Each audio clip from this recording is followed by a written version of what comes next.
తగిన కాలమందు పంట కోతుము. ఏ కాలం అది తగిన కాలము? ఏ కాలము? ఏ కాలం అంటే పరలోకములో ఇక్కడ విత్తిన విత్తనము, పరలోకములో మనము ప్రతిఫలము పంటనే కోస్తాం. అందుకే ఈ ఎప్పే పట్టణంలో తబిత అనబడే స్త్రీ బహుధర్మము చేసిందంట, బహు సత్కార్యాలు చేసిందంట. అయితే ఈనాడు నువ్వు నేను ఎలాగుంటున్నాం?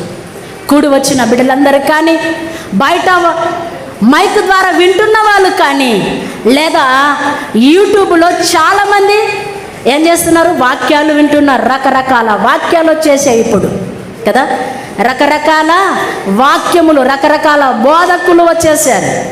ఎవరైనా సరే ఎలా ఉంటూ ఉన్నాం, మన సత్క్రియలు ఎలాగుంటున్నాయి?